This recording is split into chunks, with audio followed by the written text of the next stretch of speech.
It's giveaway time. I am giving away a free 15-minute remote swing analysis. All you have to do to enter is comment the phrase of the day, which is somewhere in this video. See you guys in the comments. What's going on, YouTube? Back with another video today, talking about how to load your trail side better, because that's gonna get you more speed. Let's get into it. All right, so I've been talking a lot lately about rear glute activation in your downswing as well as hip flexor activation. I talk a lot about loading your trail side. Some people are still having some issues with loading your trail side, so I want to talk a little bit more about loading your trail side, give you some better thoughts that you should have in your backswing to help load that trail side, as well as a couple of drills to help encourage trail side loading. So essentially what it means to load your trail side is on your backswing, you want to start shifting your weight onto your right side. Now be careful again not to sway. Now a swaying can come from a couple of different areas actually. A lot of people only refer to swaying as your right hip actually going outside of your right foot. Well, in reality, you can have a pelvis sway, you can have that hip sway, you can also have a chest sway. So what that looks like is the normal type of sway. And I'll start with actually a proper load. A proper load, you're shifting weight onto this trail side, really loading your glute, loading your quad, and really turning your pelvis. But what happens is you can see that my hip is inside my right foot because I'm loading all this weight. The second I start to shift this way, so my hip gets outside and I'm starting to sway, my center of mass has shifted so much that I am fully off that golf ball, but not in a good way because I haven't really loaded weight into the side. It's more so just moved weight this way. Now it's more difficult to get back into your left side, to shift weight back, to get your head back into where it should be when you're actually gonna hit the golf ball. And all that's happening now in your transition going down. So instead of being here and turn properly and then just going, you're now in a position to be here where you're starting to go and your body's going this way. It's really hard to get your body to go this way and then back, and you end up getting in a position where you're just going to collapse this way. So make sure you are not swaying with your hip. Now you can also sway with your chest. So a chest sway happens when your arms get so far back because you're trying to stay so wide that your chest starts leaning over your right foot. So you can get in this position where my hip is actually still inside my foot. I'm loaded here, but my chest is so far out that I'm actually swaying my upper body this way. So now when I come back, it's the same motion. If I'm having to bring my center of mass back so much to actually get back into that position where I can actually hit the ball on the downswing, it's too much movement. We're not optimizing our weight. We're not optimizing our weight transfer. So those are two things to watch out for. Now, when you're loading your right side, you want to be in the position when you turn that you're actually locking up your pelvis. Now, I know that sounds really weird because we're always talking about getting more pelvis turn. The more pelvis turn you can get, the better. But what happens is if you don't actually load your right side correctly, your pelvis can just turn an infinite amount, relatively speaking. So if we're here and we're starting to turn into our backside, but we're really not focusing on loading our glute or quad and we're just turning, well, I can just keep turning my pelvis forever. It doesn't matter because I have nothing loaded here. The only restrictor technically would be my knee. If I'm properly loaded and I have pressure in my quad, I have pressure in my trail glute and I'm turning into it, well, I'm stuck here because my glute's going back. It's not caving this way. So I'm turning and my pelvis is stuck right here. So now I'm creating this really big pull versus a loose just turn. That pull essentially acts as a rubber band effect.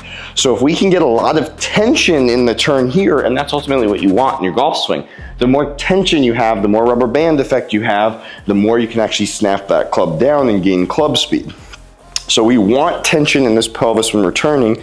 That starts with loading the quad and the glute. Then when you have chest separation, now you're amplifying that X factor so that you can get that rubber band effect, because then the hips are gonna fire faster, pelvis is gonna turn better, and then the upper body can just unleash at the golf ball. So when you load your trail quad and glute, you should have a lot of stability in that position. You should be so connected to the ground that you're unmovable, that you're an immovable object, basically. Cameraman, I need you, get over here. You need me? I need you, get over here. Okay, I got my cameraman to help me out on this one, to demo this. This cameraman hasn't been on camera before. What you guys haven't seen is this is now like our 20th take of this. Okay, so what I was saying is when you're loading your trail side properly, You have to be in a locked in position where you feel stable, connected with the ground, and the more you load your trail side, the more stable you're gonna be and the more connected to the ground you're gonna feel so that you can utilize the ground as well. But what happens is when you get to the top of your backswing, you should be so locked in with your lower body that you can legitimately take a push from the back. Give me a little shove that way. And I'm pretty solid, go again. And I'm pretty locked in. So let me go again. So I'm loading that. Now give me a push. That must whack you. So I'm loading that. Loading that. That must whack you? Almost. Okay. I'll take that. Okay, ready? Okay. So I'm able to get a little bit of a shove and I'm not being thrown completely over. But now let me show you if you're not properly loading your trail glute and your quad and you're getting into a position of either A, this will be a sway,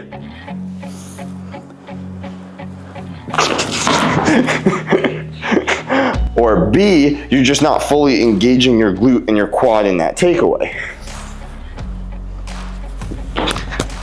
Honestly, that one was worse. So both examples, one, you're swaying, so then you're already having your weight go too far this way, so then you're already getting nudged off. Or B, you're not really engaging your lower body and loading this properly, so even though your center of mass is relatively good, you're still easily able to be pushed over. One thing to keep in mind when you do make this adjustment is that you're not compensating and going into a reverse pivot, because it's very easy to now shove weight this way. Now give me a push, because I'm trying to anticipate that. But the issue, if you do that, flip over to the other side and give me a shove.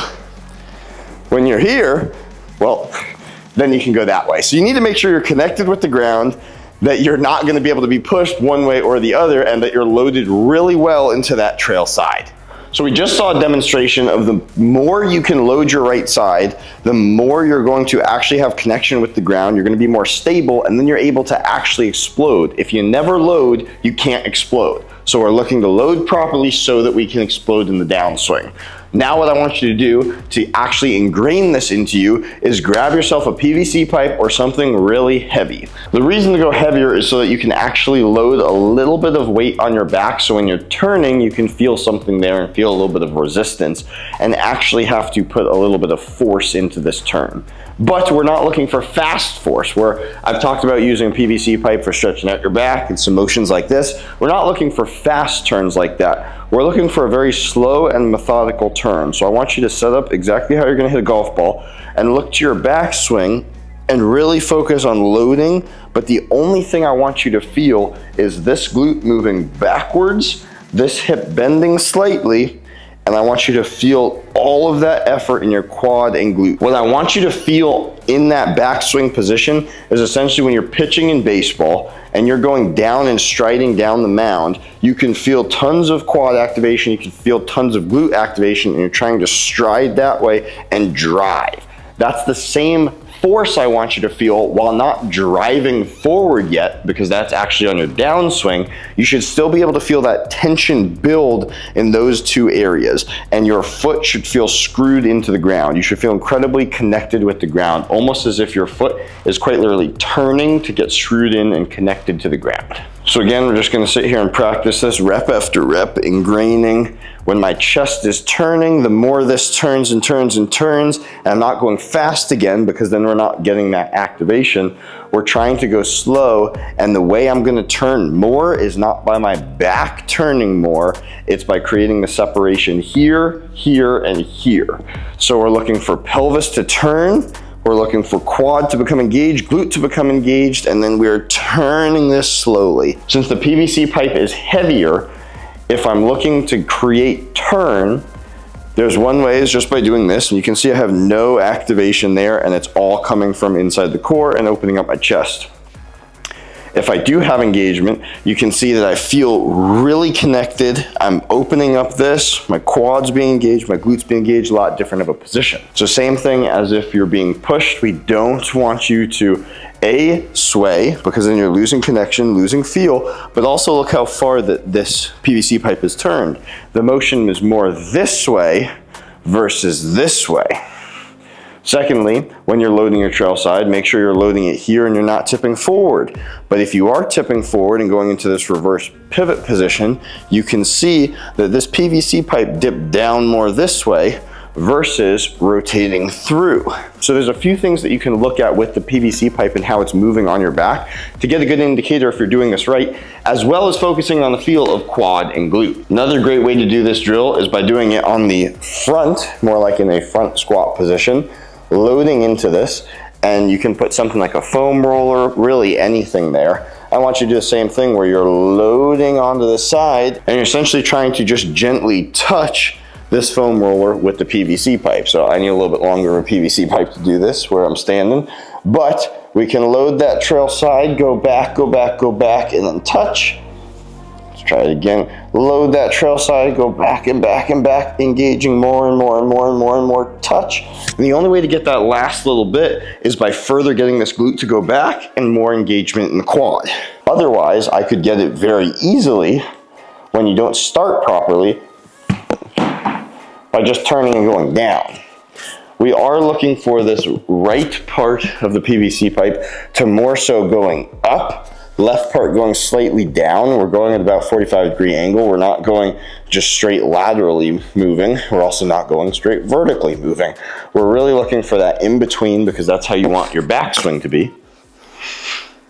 So set up and focus. Your first move is loading that trail side.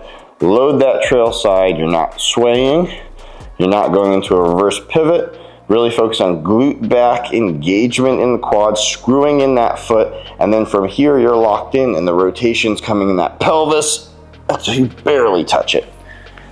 This is a very good drill for helping you to develop feel and all of the motions of the backswing, whether it be your pelvis, whether it be your chest, whether it be rotation, being on plane, everything starts with a feel of loading that backside in your quad, in your glute, and basically in your foot.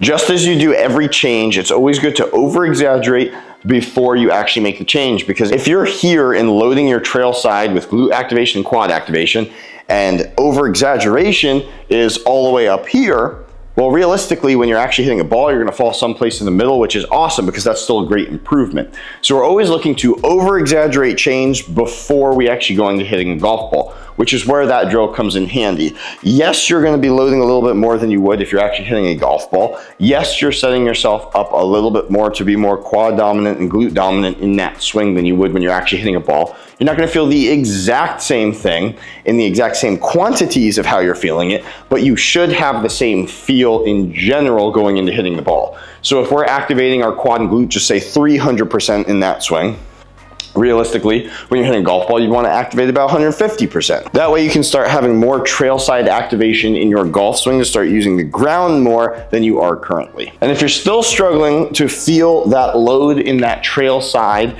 you're struggling to feel tension in your quad and tension in your glute, this is a great exercise to help you get some more feel. So it's a high single leg box squat. Now I'd probably want to go a little bit higher than this in general because we're looking for a position that's well above parallel when you squat so that it more so mimics the golf swing and the loading patterns. You can see here, I'm definitely well below parallel. So we're looking for something maybe a few inches below that in the movement. So again, this is a little bit too high, but you can still develop feels through this as well. So it's a single leg box squat. So the focus is slow and controlled down, and then fast and explode up. And as you're going down, which can be very difficult, I want you to really focus on not leaning too much this way, because when you start to get outside to compensate, you can see that my knee's driving that way, my hip's driving this way, and that's not what you want in your golf swing.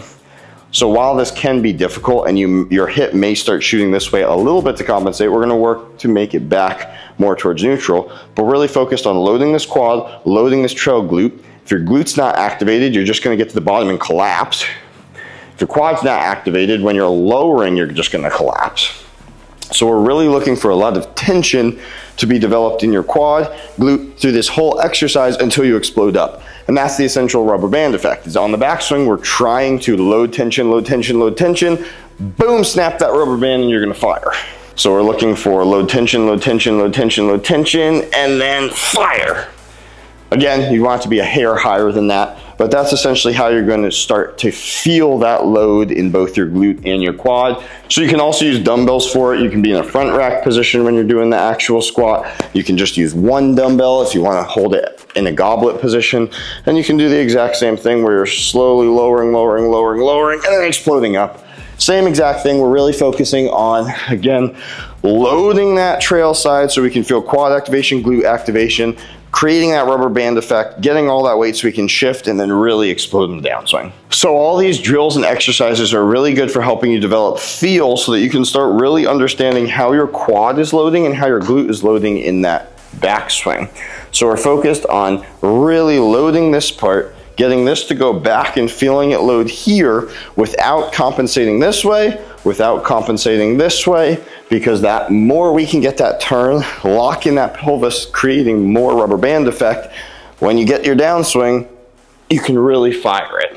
Guys, that is it for today. I hope this helps clear up a little bit around trail side loading, what that means and what you should feel in your golf swing. Again, these exercises are to over exaggerate some of those feels so that you can truly understand how much your quad is being engaged, how much your glute is being engaged, so that you can take it into your swing and start escalating how much you're loading your trail side so you can create more rubber band effect, more of a snap at the ball, gain speed, distance, and ultimately it will help your accuracy because you're no longer swaying, you're no longer getting into that reverse tilt position. And until next time, guys, we'll see you later.